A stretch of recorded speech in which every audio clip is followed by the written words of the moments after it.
Behind me we have a Model T.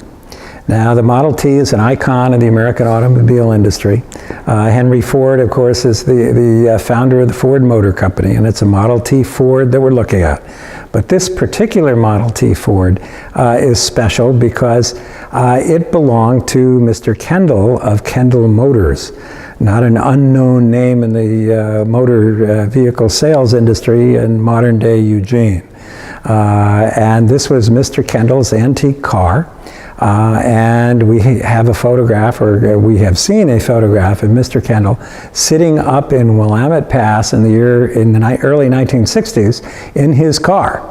Now, the car is pretty pristine, but it is not pristine in the sense of being a particular model year, because he was an antique car enthusiast who wanted a car that would run. So he made certain modifications which you wouldn't necessarily have found in this roughly 1911 version of the Model T. Now, having called this a Model 1911, it might be more accurate to say it's a Model 1911/12/13/14, because there are some things that are wrong for that particular model in this particular car. However, it represents the Model T and its evolution. One of the most amazing things to me to find out about the Model T was that Sears eventually advertised farming implements to be tied to your Model T so that you wouldn't need a tractor. Now, farmers who tried this out rapidly found out you still needed a tractor because the Model T didn't generate enough pull and power to get you out of the mud. But for quite some time, Sears was actually selling Model T farm implements to tie to your car.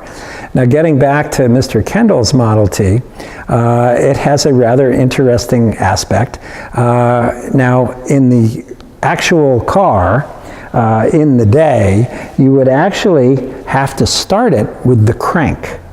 Now, the crank over here is one of those interesting things. If you talk to car enthusiasts, they will tell you that you got to be careful when you're cranking the car, because once the engine starts to rev, if you have grasped the crank in the wrong way, it's going to flip around, hit you in the back of the wrist, and probably break some bones. So this is the era of propping airplanes, where you stood out in front of the airplane, and to get the engine started, you started to rotate the big propeller. Well, this is the way you started the Model T. You cranked it. In other words, there was no battery in this car.